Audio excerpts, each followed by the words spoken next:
It's about you not telling nobody and hiding it and coming a whole different alias. You got kids that watch you, gang. My little brother watch you, bro. And I'm not allowing him to watch you no more. Y'all don't take shit like this serious with kids. And that's why they end up gay at 11 years old. And while those two brain-dead fuckfaces who have cultivated an audience of children who think they're smart and or adults who are also brain-dead fuckfaces, you know, they had some people cheer them on. There was no shortage, right? There was tons and tons of people pushing back against that garbage. Right? Creators like XQC specifically talking about Bruce Drop-'em-Off saying, "You act like you care when it's somebody being gay or somebody kissing a dude or somebody gambling or somebody being trans. Protect my children." If you cared about protecting children, you wouldn't do 80% of the shit you do on a daily basis on your stream. You don't care. And that's fine. I don't care either.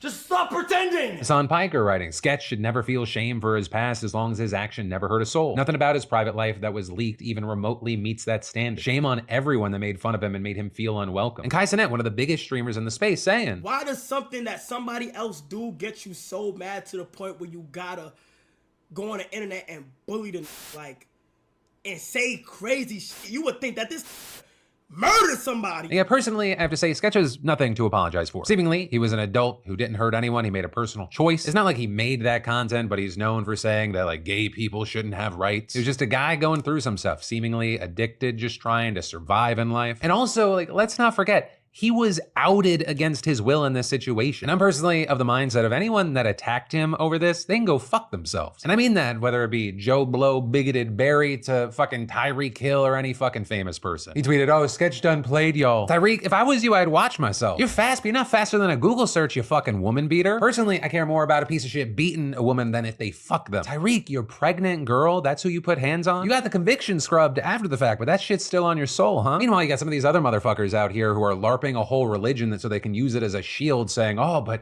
see, Sketch was lying to us." Why? Because he had this secret or this thing in his past that he knew that fuckfaces like you were gonna use to attack him because you have an audience of bigoted fuckheads. Also, I mean, everyone can fucking get it today. I love how even some of the people who are defending Sketch are the same motherfuckers who I've seen in the past that were like, "Oh, when a girl has an OnlyFans, she's ruined forever." But not when it's your boy. That's when people are people. But also maybe with that group, like, this can be a learning experience because something that you didn't relate to, now you can relate to because it happened to your friend, it could make you, I don't know, see a human being as a human being and be less shitty about them. But yeah, that's all I gotta say about that. And again, I don't think Sketch has anything to apologize for. I wish him the best. I'm very glad that he had good people around him that had his back, because this industry and this space, it's so fucking stupid and people are so flippant. So it's good that someone was there for him. And well, yeah, there will always be hate and bigotry, and it seemingly is more on display than ever these days. I'm very glad that this situation also highlighted all the people standing up against that hate. Let's call that a silver lining to a situation that really should have never happened. But that said, while you're maybe leaving a comment about this first story, or you're just sitting back trying to take it all in, I gotta say, hey, welcome back to the Philip DeFranco Show. It's of course your daily dive into the news, big and small, for better and worse. Which on that note, we got a lot to talk about today, starting with, everyone's been talking about hot girl summer this, rat boy summer that, brat summer there. But the real story is about those Milli minions. Right? Because animated family movies are dominating the box office right now, starting with Despicable Me 4. With it over the holiday weekend opening to over $120 million at the box office and making another $100 million overseas. In fact, you had AMC saying that over the 4th of July holiday, 4.2 million people went to its theaters, largely thanks to Despicable Me. And the film also reportedly had strong merch sales, second only to what AMC saw for the Taylor Swift Eras Tour film. And this notably, as it's not the only movie out there doing well right now, with Inside Out 2 also having been a massive success. In fact, it just became the 5th highest grossing animated film of all time, reaching a global total of $1.2 billion,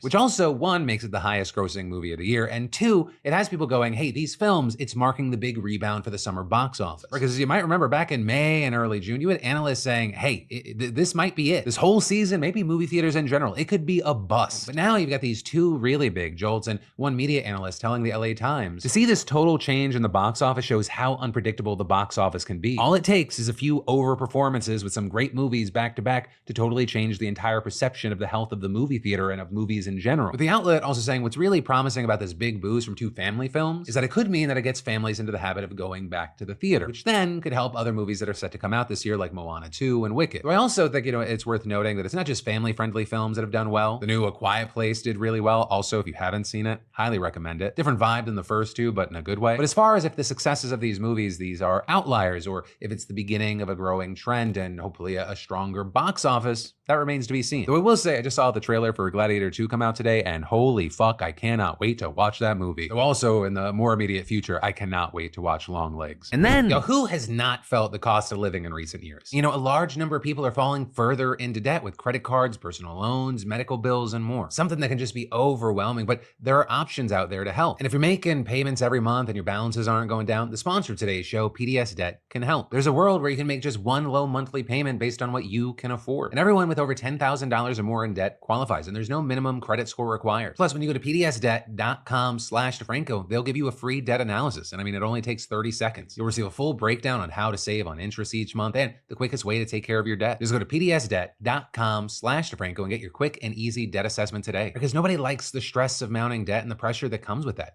Surviving is not living. So regain control of your life and live for you, not your debt. And then, hurricane season is officially here, and it is not fucking around. Because this week, Hurricane Beryl became the first big storm to make landfall in the US this year. And notably, that's only after it wreaked absolute havoc in the Caribbean, becoming the first Category 5 storm ever seen in the Atlantic Ocean in June, with it killing at least 10 people across the region there. And while yes, by the time that it slammed into Texas yesterday, it had actually been downgraded to a Category 1 hurricane, and it's further since been downgraded to a tropical storm, the impact that it is having is still massive, right? At least 8 people have died in the US so far, and as of this morning, more than 2 million people throughout Texas were still without power, with officials from cities like Galveston, for example, saying it could be as many as 2 weeks before electricity is restored. While that's a big deal pretty much any time of year, you're talking about millions of people right now without power, facing super high temperatures, with some areas hit hardest by the storm expected to feel like well over 100 degrees Fahrenheit. And so we've actually had the National Weather Service issuing not only a heat advisory for the region, but also specifically talking about how the extreme heat is creating hazardous conditions for those working outdoors, like when you're cleaning up after the storm. And this is the heat wave the US has been facing has already shattered records, with nearly half the country under heat-related warnings today. Which also, I want to mention a key thing here. Heat is actually the deadliest form of extreme weather in the US, actually killing more than twice as many people each year as hurricanes and tornadoes combined. And actually, to that point, there's almost been as many heat-related deaths in the US in the past week as from Beryl. But also, Beryl can exacerbate other forms of extreme weather as well. Because even though the storm is weaker now, it has the potential to trigger more flooding and tornadoes as it continues on across the country. In fact, as many as 25 million people from Arkansas to Michigan were under flood watches today as Beryl moved northeast. And yesterday, hell, there were 110 tornado warnings across the country, the most on record for any July day. Which, yay, fantastic, just another thing on the list of records being broken. And all of this just being another example of how interconnected all this stuff is and how the real impacts of climate change are here. And y'all, June was the 13th straight record-setting month in terms of global temperature. And it's these consistently high temperatures around the globe that have been part of the reason that scientists have been predicting a dangerous hurricane season for months now. Something that we're seeing with Beryl, but also something that unfortunately is not going to end with Beryl. All of which gives us yet another reason to just brace for the coming months, as if there wasn't already enough going on. And then we should talk about Oren and Tal Alexander, who many of you probably don't know, but they are some of the biggest names in real estate. Like, for example, in 2019, they brokered the sale of a roughly $240 million New York apartment to a hedge fund manager by the name of Ken Griffin. That deal still holds the record as the most expensive home ever sold in the US. And besides that, their clients have reportedly included the likes of Kanye West, DJ Khaled, and The Weeknd. But these two kind of known for trying to live like celebrities as well. They're flying around the world in private jets, hosting lavish parties, they're making appearances at big events like the World Cup and the Super Bowl. But they're in the news today not because they're, launching some reality